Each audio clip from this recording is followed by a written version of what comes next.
You ever notice how life shifts in these tiny, almost invisible ways before everything explodes? Like a single door creaks open, and instead of walking through, you blink, and the whole house is burning down behind you? I didn't see it coming. Honestly, I wish I had. Maybe then I could have done something before it all went sideways. But hindsight's a cruel kind of clarity. My name's Tyler. I'm 19, and this is the story of how I went from being my dad's pride and joy to being kicked out into the night with nothing but a backpack and a broken heart. All thanks to the woman who showed up smiling with banana bread and ended up stealing more than just our money. Before all this mess started, things at home weren't perfect, but they made sense. My mom passed away when I was 13. Breast cancer. It hit hard, obviously, but Dad and we stuck together. We were this little team. He worked a lot. Construction supervisor, long hours, early mornings, but every Sunday morning, without fail, he made pancakes from scratch. Said it was Mom's recipe, even though I was pretty sure he added way too much cinnamon. Still, it became our thing. Just us, laughing over burnt pancakes, arguing about whether to put blueberries in them. That kind of stuff sticks with you, you know? After a few years, things settled. I got a part-time job at a local car wash, started saving for a used truck, made decent grades, nothing crazy. Dad would occasionally go on dates, but nothing ever stuck. And then, when I was about to graduate high school, he met her, Lisa, the woman who would eventually turn our lives upside down. Lisa was charming. I'll give her that. She had this practiced warmth, like she'd been rehearsing for the role of perfect girlfriend her whole life. She laughed at all of Dad's jokes, complimented the house, even brought over food the first time she came for dinner. I remember it clear as day: chicken pot pie, salad with homemade dressing, and banana bread. Dad was hooked. Me? Not so much. Something about her felt performative, like she was trying too hard to be seen as harmless. And when I offered to help her carry the dishes back to her car, she smiled and said, "Oh, that's sweet of you, Tyler. Your dad said you were the helpful type." That comment shouldn't have stuck with me, but it did, because I never told her that. Dad must have. And that meant they'd been talking more than he let on. Things moved fast after that. She was suddenly everywhere, dropping off lunch at his work site, helping him organize the garage, aka throwing out stuff I'd helped him build, and staying over more nights than not. Within 3 months, she had a toothbrush in our bathroom and a drawer in his bedroom. I tried to stay out of the way, not in a sulking, dramatic teenager kind of way, just cautiously distant. I didn't dislike her yet, but she wasn't my mom, and something in my gut told me she knew that and liked it that way. Then she moved in. It wasn't some big announcement. Just one day, I came home from my shift and saw her car in the driveway. The next, there were 2 suitcases by the stairs. Dad didn't even sit me down to talk about it. He just casually mentioned over dinner, "Lisa's gonna stay here full-time now. We've been talking about it, and it just makes sense." I nodded, chewed my food, and kept my mouth shut. But inside, something twisted. He said, "We've been talking." Not once had he included me in that decision. It wasn't my house, sure, but I'd grown up there, lived there longer than Lisa even knew our last name. It felt like I was being sidelined in my own home. Things started shifting after that. Slowly at first. Subtle stuff. My toothpaste was gone from the upstairs bathroom, replaced with some organic, mint-free whitening paste that tasted like chalk. My cereal? Replaced with granola and almond milk. The living room TV, which Dad and I used to binge old action movies on, was suddenly always stuck on HGTV or reality shows about flipping houses. Lisa would smile and say, "Oh, Tyler, you've got to expand your tastes." But it didn't feel like expanding. It felt like erasing. Then there was the laundry. I'd always done my own, ever since I was 15. It wasn't a big deal. But one day I came home, and my clothes were folded, badly, and stacked on my bed. Half of them were shrunken or wrinkled beyond saving. When I asked Lisa not to touch them, she looked offended. "I was just trying to help," she said with a pout. "Some gratitude would be nice." Dad took her side, of course. "She's just trying to make this place feel like home," he said. "Maybe loosen up a little." I tried. For Dad. I really did. I told myself it was temporary, that eventually the novelty would wear off and things would settle back to some kind of normal. But Lisa wasn't settling. She was taking root, digging in, rearranging furniture, repainting rooms, suggesting I maybe think about getting a place of my own now that I was an adult. That one stung. Dad brushed it off like a joke, but her tone was serious. I knew it. Then the money started disappearing. Not a lot at first. Just small things. A $20 bill I'd tucked into my wallet went missing. A gift card to a burger joint I was saving vanished from my drawer. I thought I was being forgetful. Or careless. Maybe I dropped it. Maybe it slipped behind the dresser. But then I overheard a phone call. Lisa, in the kitchen, whispering urgently about being a little short this month and promising to figure something out. When I stepped in, she hung up so fast it made my head spin. Still, I said nothing. Because what could I say? I had no proof. Just a gut feeling and a growing sense of dread. Things escalated during spring break. I had a few days off and picked up extra shifts at the car wash. I was saving up for a laptop. Nothing fancy, just something decent for college. I'd been stashing the cash in an envelope hidden inside a copy of Dune on my bookshelf. Not exactly Fort Knox, but I figured it was safe enough. I hadn't told anyone about it. One afternoon, I got home, went upstairs to count my stash, and it was gone. All of it. Every single bill. I stared at the empty envelope, heart pounding, throat dry. I checked the book again. Ripped apart my room. Nothing. I didn't cry. I was too angry. Too stunned. My hands shook as I sat on the edge of my bed and just stared at the wall. I waited for Dad to get home. Told him everything. The money, the envelope, how I'd been saving for weeks. He listened quietly, then glanced toward the kitchen where Lisa was chopping vegetables. She looked over her shoulder and smiled like nothing had happened. "Are you sure you didn't misplace it?" he asked. "You've been busy. Could have dropped it." "I didn't," I said, trying to keep my voice steady. "I hid it. In a book. It's gone." He sighed, rubbed his temples. "I'll ask around," he said. "But don't jump to conclusions, okay? Let's not start pointing fingers." I wanted to scream, but I didn't. I just nodded and went back upstairs, fists clenched. That night, I couldn't sleep. Something was breaking in me, something fragile and important. The trust one had in my dad. The belief that I was safe in my own home. It was unraveling, thread by thread. 2 days later, I came home from work and saw Dad waiting at the door, arms crossed. His face was tight, unreadable. "Can we talk?" he asked. I stepped inside. Lisa was sitting on the couch, arms folded, lips twitching like she was trying to hide a smirk. "I found out where the money went," Dad said. "And I'm disappointed, Tyler. I thought I raised you better." My stomach dropped. "What are you talking about?" He reached into his pocket and pulled out a crumpled receipt. $300 withdrawal from my emergency fund. The account you knew about. The one I told you was off limits. "I didn't touch that account," I said, hard hammering. "I swear to you." Lisa stood up, arms crossed. "Your name's on the withdrawal slip, Tyler." I shook my head. "No, that's impossible. I never." "I know it was you." Dad's voice exploded, and I actually flinched. "I don't know what's going on with you lately, but this is too far. Lying to me. Stealing from me. Get out of my house." Behind him, Lisa smiled. Just for a second. A subtle, victorious curl of the lips. But I saw it. I grabbed my backpack. Didn't pack anything else. What was the point? As I stepped into the night, the front door slammed shut behind me. And for the first time, I wasn't sad. I was furious. And I was going to make sure she regretted every second of thinking she could ruin my life. But first, I had to figure out how. I didn't sleep that first night. Not really because I had nowhere to go, though I didn't, but more because my mind wouldn't stop replaying the moment. The look on Dad's face. The way his voice cracked when he shouted. And her, Lisa, just standing there behind him like some twisted puppet master, watching it all happen with that smug little half-smile. It was a cold night. Late March, still chilly enough that my hoodie wasn't doing much good. I ended up walking to a friend's place, Kyle, from work. We weren't close, not really, but he'd always been cool to me. I crashed on his couch after mumbling some excuse about family stuff. He didn't press. The next morning, I woke up feeling like I'd been hit by a truck. It wasn't just exhaustion. It was the weight of everything crashing down. My home, gone. My dad, turned on me. My savings, stolen. And I couldn't even prove any of it. I checked my phone. Nothing from Dad. Not a missed call. Not a text. Not even a "where are you?" I should have been numb by then. But instead, I felt something shifting inside me, like anger was starting to boil up through the cracks that grief had left behind. It wasn't rage, not yet. More like a slow, seething resentment.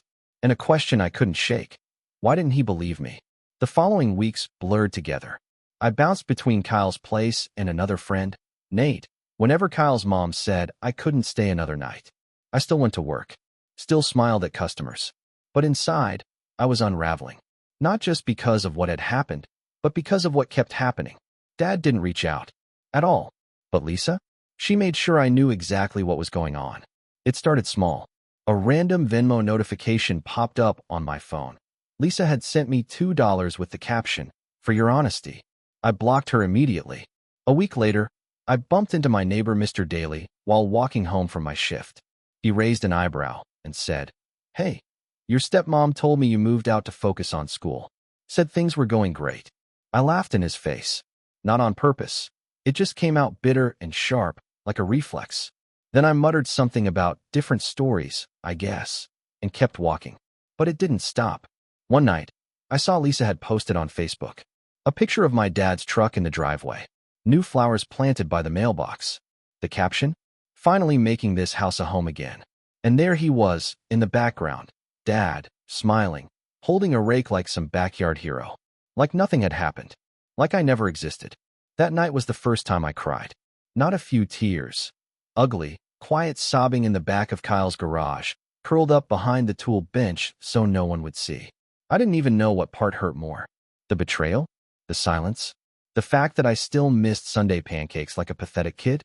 But after the breakdown came the shift. It wasn't immediate. But something hardened in me. I stopped checking my phone for messages that weren't coming. I started picking up more shifts. I saved every dollar.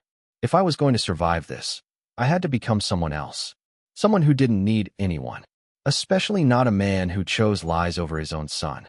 Then came graduation. I wasn't even sure I'd go at first. What was the point?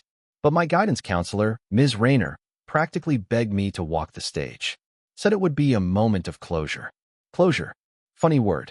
Still, I borrowed a gown from a senior who dropped out and showed up. The ceremony was long and boring. I didn't hear most of it. But when my name was called and I stepped onto that stage, I scanned the crowd out of habit. And there they were, Dad and Lisa, sitting in the second row, smiling. I froze for half a second, just long enough for it to register. Lisa had on this huge sun hat, like we were at a horse race. Dad wore a shirt I got him for Father's Day 2 years ago. The irony didn't even feel poetic, just sad. After the ceremony, I dipped out the back. Didn't want the awkward hugs or fake congratulations. But as I was walking away, I heard footsteps behind me. Tyler, Dad's voice. I turned slowly. He looked older than I remembered. Tired, like life had hit him in the face, but forgot to tell him why. Lisa stood a few feet back, pretending not to listen while obviously listening. "I'm proud of you," he said. That broke me a little, because even after everything, part of me still wanted to hear those words. "Thanks," I said. My voice came out flat. He hesitated, then asked, "Where are you staying these days?" I shrugged. "Around. You could have come home, you know," he said, rubbing the back of his neck. "You just had to apologize." That was it. The moment everything snapped. Apologize. I repeated. For what? For being stolen from? For being lied about? For being kicked out of my house without proof? His face tightened. Lisa said, "Yeah," I cut in. "She says a lot of things, doesn't she? Like how she's just trying to help. Like how she doesn't touch other people's stuff. Like how I stole from your emergency fund, even though I've never even seen your checkbook." He blinked. I took a step closer, lowering my voice. "Tell me, Dad, did you ever actually check the handwriting on that withdrawal slip? Did you even go to the bank and ask? Or did you just take her word for it?" Silence. Thought so. I turned to walk away, heart pounding so hard it shook my ribs. That night, I made a decision. I didn't want an apology. I didn't even want the money back. I wanted the truth. I wanted him to see her for who she really was. And I wanted her to pay for what she'd done. That's when I started watching, listening, gathering. Lisa had a habit of oversharing on social media. Little braggy captions, oddly specific hashtags, selfies that revealed more than she realized. She posted a photo of a new handbag, price tag still attached in the background. In the corner of the mirror, I saw a reflection, a document on the desk behind her. A check with Dad's name on it. And her handwriting. Interesting. Then she posted about a girl's day out with someone named Angie. I looked up Angie. Public profile. Hairstylist. Salon photos tagged at a place called Lux Studio. Comments like, "Thanks for the champagne, Lisa," and Can't believe he let you use that card. So he let her, huh? I kept digging. I made a new fake profile, something generic. A guy named Brent with a golden retriever and a love of hiking. Within a week, Lisa accepted the friend request.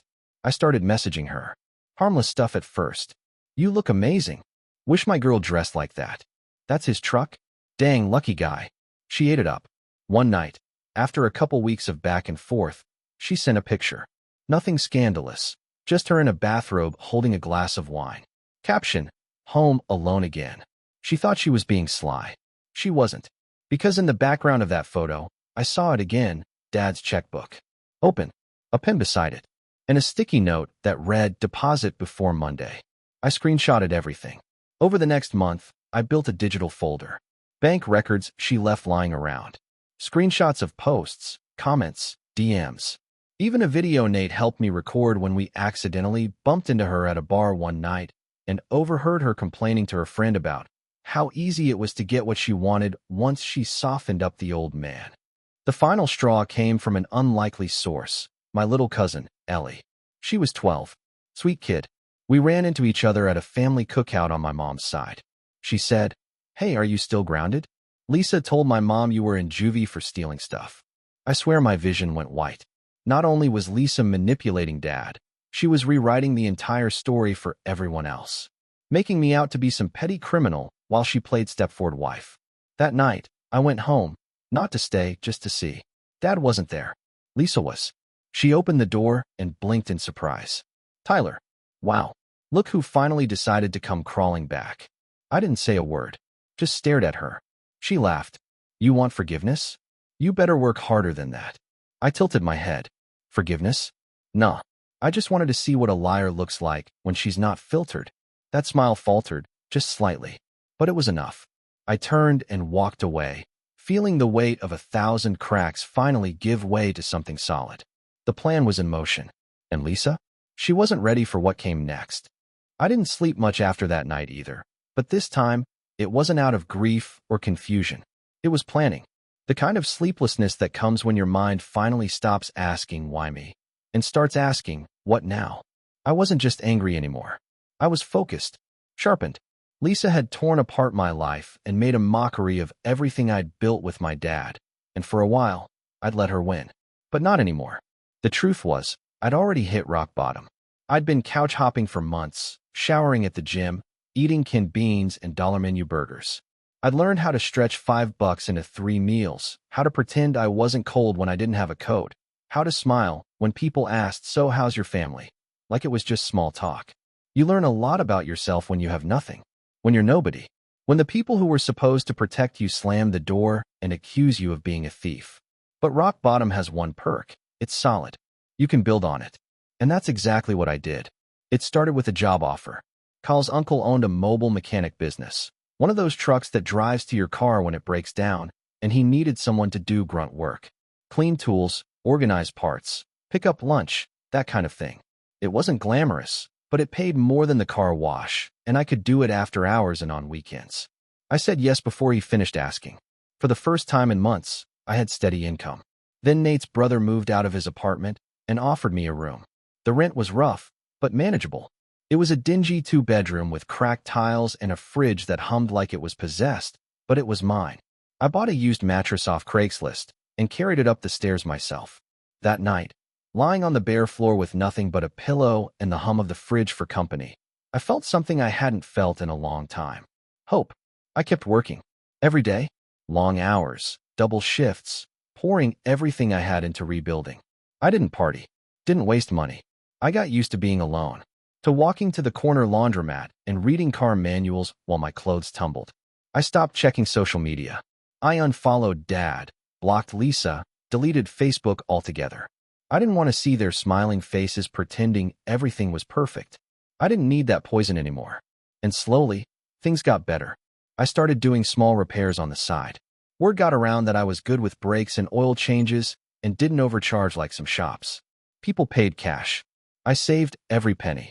I learned more about engines, about timing belts, about how to rebuild a carburetor. I watched YouTube videos at night and practiced on junk parts during the day. Every dollar I saved felt like a brick in a wall I was building between me and the past. After about 8 months, I bought my first truck. A beat-up 2004 Ford Ranger with a rusted bumper and a cracked windshield, but the engine purred like a cat after I spent 2 weeks fixing it. I named her Grace. Don't ask me why. She just felt like a grace. The truck changed everything. Suddenly, I wasn't limited to where I could walk or catch a bus.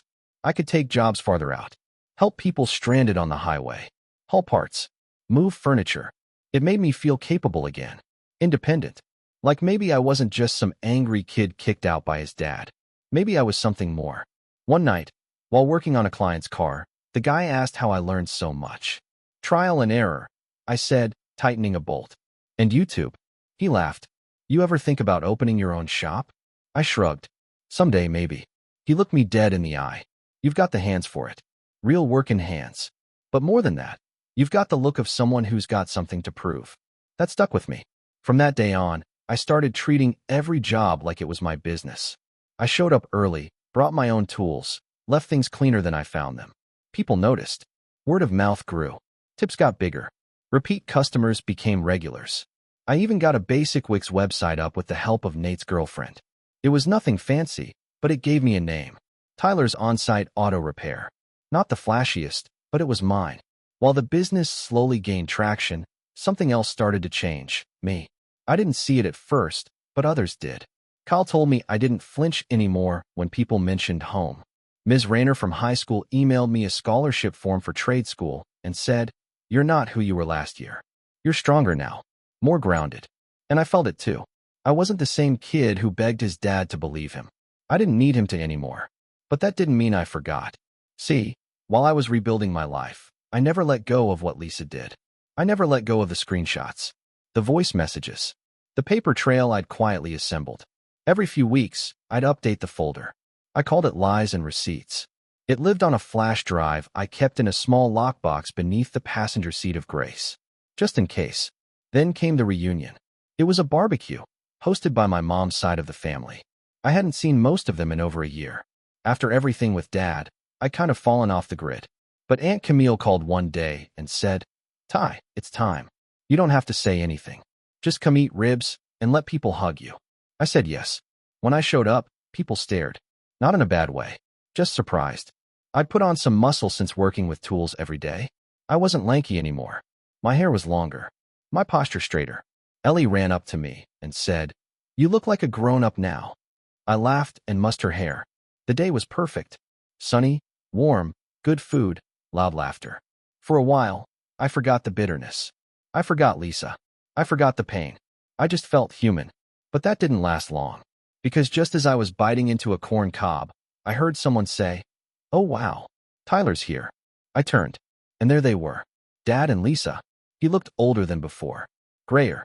He'd lost weight too, but not the good kind. Stress clung to his face like a second skin.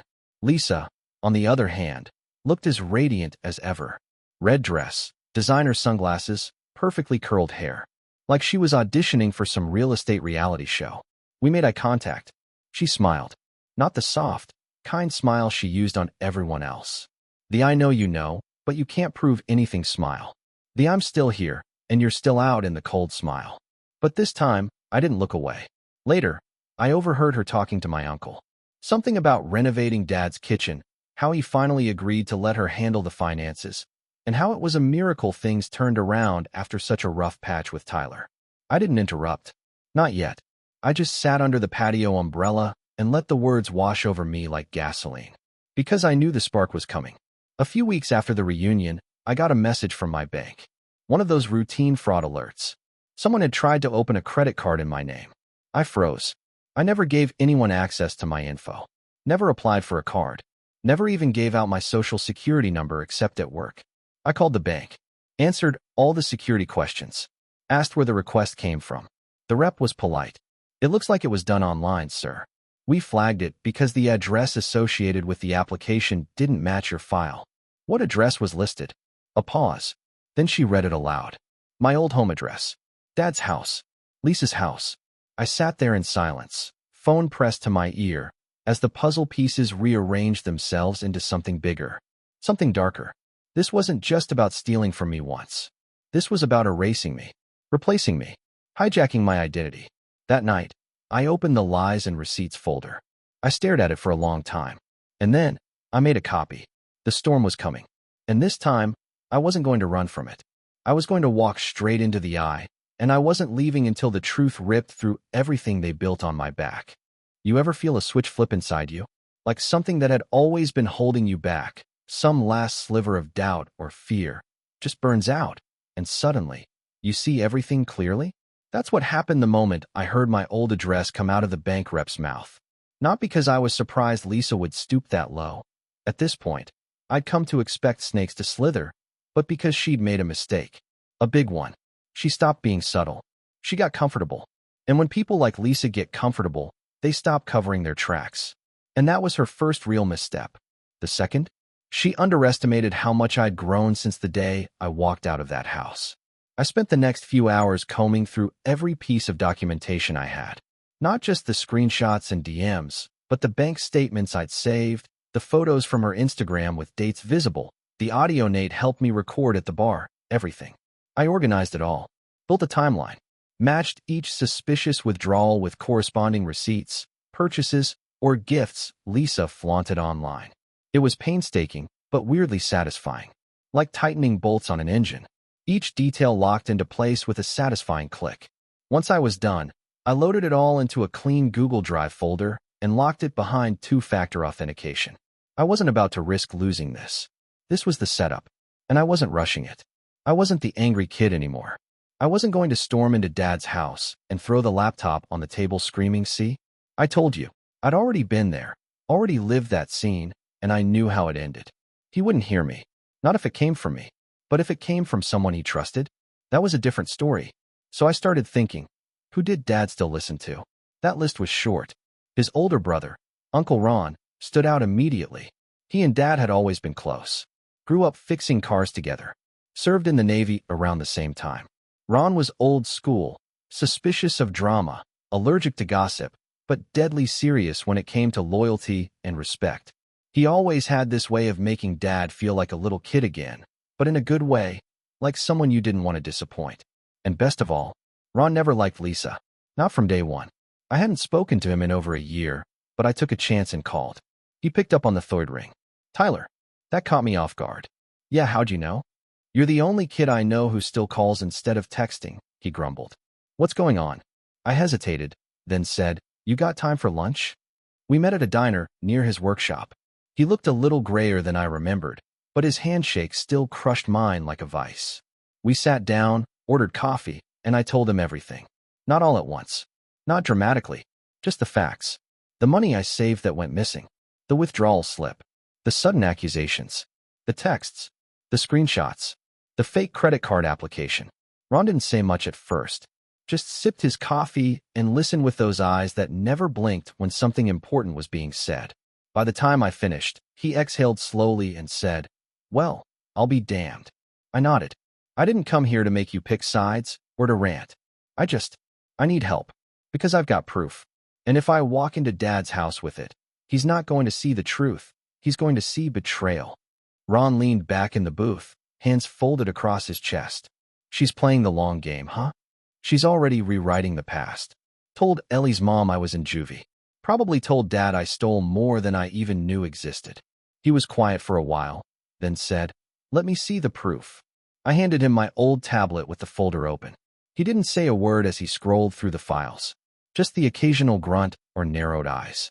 When he got to the bank statement matched with a photo of Lisa holding a designer bag with the exact withdrawal amount visible in the reflection behind her, he let out a low whistle.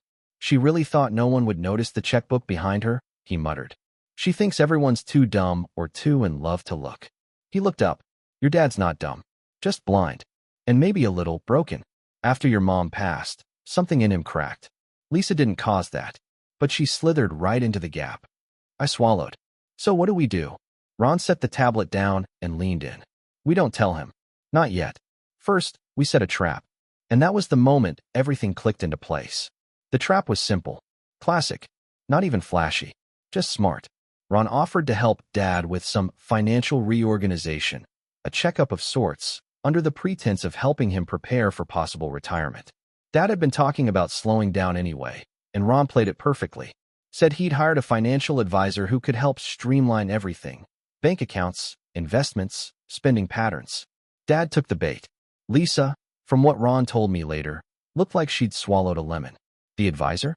Nate's cousin Maya. She'd just passed her CPA exams and owed me a favor after I helped fix her car for free. I gave her the full folder, plus everything I had on the recent fraud attempt. She'd never met Dad before, which was perfect. He had no emotional guard up with her. She was just the money lady. Meanwhile, I kept working, kept my head down. I didn't even tell Nate or Kyle what was happening. This was a two-man job, me and Uncle Ron. One person inside, one person watching from the outside. Lisa didn't know it yet, but the walls were closing in. 2 weeks into the financial review, Ron called me. "She's sweating," he said. "How do you know?" "She tried to convince your dad to cancel next week's meeting. Said something about privacy and feeling exposed. You should have seen the look on his face." "Did he agree?" "Nope. He told her he wanted to understand everything better, which means the seed is planted. The doubt is there. She just doesn't know how big it's going to grow." I smiled. "You think he's finally waking up?" "Son, I think the fog's lifting. But you better be ready when he sees the sunlight." I didn't expect to hear from Dad before the hammer dropped, but I did. He called me one afternoon while I was working on a brake replacement. My phone buzzed, and when I saw his name, my stomach flipped. I let it ring twice before answering. "Hello." "Hey, it's me." His voice was quieter than I remembered. Less sure. "You got a minute?" "Yeah," I said carefully. "What's up?" I've been going through some things. Financial stuff. With Ron's help. And some things aren't adding up." I stayed silent. "I didn't want to believe it," he continued, "but I saw your name tied to a credit card application last month. Only it wasn't your handwriting. And the IP address came from our house." Silence again. Then he said, "I think I made a mistake." I closed my eyes, gripping the wrench in my hand so tight my knuckles turned white. "I need to ask you something," he said. "Yeah. That night, when I kicked you out, were you telling the truth?" I opened my mouth, then closed it, because part of me wanted to scream. Of course I was. Part of me wanted to hang up. But most of me just felt tired. I said. Every word. He didn't speak for a while. Then, barely audible, "I'm so sorry." I didn't say, "I forgive you." Not yet. That would have been dishonest. But I did say, "You believe the wrong person. Now you have to decide what you're going to do with the truth." "I don't know where to start," he said. "I do," I replied. "And you're not going to like it." The final part of the setup was as poetic as it was surgical. Ron invited the whole family over for a cookout. Same backyard.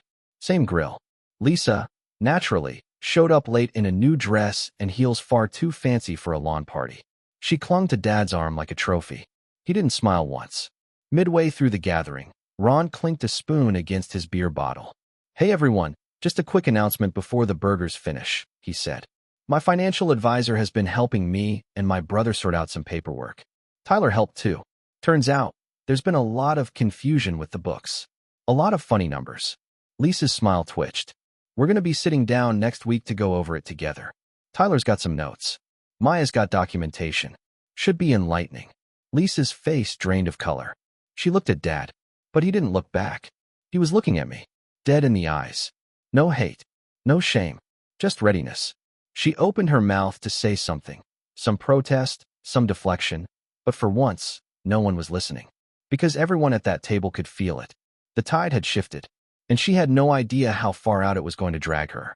I wish I could say the revenge was dramatic, screaming, tears, people flipping tables like a soap opera finale, but that would be giving Lisa too much credit.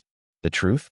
It was quieter, sharper, like watching someone realize too late that they've been standing on a frozen lake, and the cracks are already beneath their feet. The day of reckoning came a week after Ron's barbecue. Maya, our financial advisor, had scheduled the final sit-down with my dad and Lisa to review findings. It was all framed as routine, professional, no reason for alarm. Just a few signatures here, a few clarifications there. I wasn't in the room at first, but Ron filled me in afterward, and Maya, bless her, had the patience of a saint and the precision of a scalpel. It started simple. Maya laid out a binder filled with categorized tabs, spending reports, flagged inconsistencies, Check images, IP logins. All legitimate. All traceable. Dad sat stone-faced as Maya walked through the first few tabs. Gift card purchases. Luxury items. Duplicate payments. Nothing crazy on their own, but together, suspicious. Especially when stacked against Lisa's income, which was, for lack of a better word, non-existent. Lisa played it cool at first. Said things like, "Oh, I must have forgotten that," or, "I was going to tell you. I just didn't want to worry you." But her voice shook just slightly. Her smile didn't quite reach her eyes. Then Maya slid the big one across the table. A high-resolution printout of the credit card application, one submitted in my name, with the browser IP traced directly to Dad's home Wi-Fi. She even included screenshots of security camera logs Ron had helped pull from the smart doorbell, confirming Lisa was the only one home during the time of submission. Lisa froze. Dad didn't speak. He just kept staring at the paper, one hand twitching slightly over his knee. That's when Maya said, calmly and without emotion, "I'm required by law to report identity theft when it involves federal fraud." Lisa snapped her head toward Dad. "Honey, she's twisting this. You know Tyler's been angry. He probably forged this to frame me. He's vindictive. He always hated me." Maya didn't flinch. She simply opened another folder, this time with timestamps, metadata, and even a backup confirmation email Lisa had unwittingly allowed to autosave on the shared home desktop. Every lie she reached for, Maya had already buried. Dad finally spoke. "Why?" His voice was hoarse. Not angry. Not loud. Just broken. Lisa's expression cracked. "Your son turned you against me," she hissed. "He never wanted me in that house. You always made excuses for him, always defended him. I gave up everything to make your life better, and this is how you repay me? You were nothing without me. You needed someone to take care of you. You stole from me," he said quietly. Lisa stood. "You let him do this. You let him destroy our family."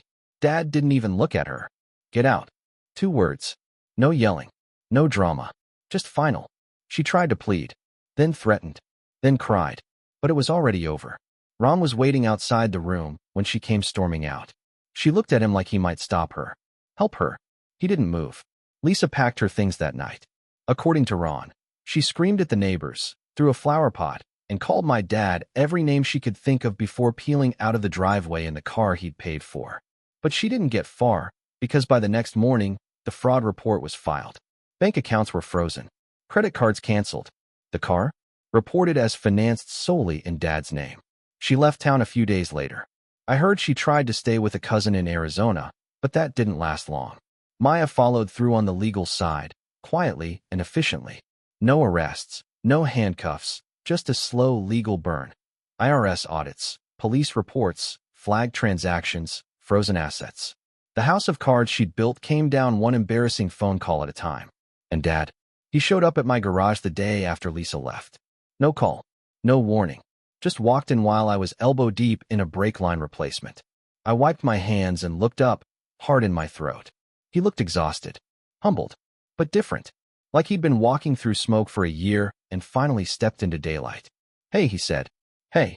Long silence. "I don't know how to say I'm sorry in a way that makes up for what I did." "You don't," I said. "There's not really a way." He nodded. "But you can start by telling me what you do want," I added. He swallowed. "I want to know you. Again. If that's possible." It wasn't a perfect apology, but it was honest. And after everything, I could work with honest. We didn't hug. We're not that kind of family. But he stayed for 3 hours that day, watched me work, asked questions about my business, even handed me tools. It was like our Sunday pancakes, but grown up. Real. And yet helped. Over the next few months, we rebuilt. Slowly. No rushing, no forced family dinners. Just steady check-ins. He started helping me on weekends. We fixed up a couple of old beaters together and sold them for a decent profit. He even gave me Mom's old toolkit, said she would have liked what I was doing. That meant more than he probably knew. I never saw Lisa again, but I didn't need to. The fallout did what I never could. It forced Dad to open his eyes. Not through screaming or begging or even proving myself, but by letting her bury herself with her own lies. I just handed people a shovel and stepped back. And me? Business is good. Better than good, actually. I've got 3 steady clients, a part-time high school kid I'm training, and a waiting list for repairs that stretches into next month. I signed the lease on a bigger space near the highway. Slapped a new sign above the garage. Grace and Sons Auto Repair. I know. It's cheesy, but I like the sound of it. And yeah, Dad's the and Sons now. We're building something real again. Not what we had before. Something better. I think the best revenge is never the scream. It's the silence afterward, when the liar's voice is gone, and yours is finally heard. And now? Now I sleep just fine.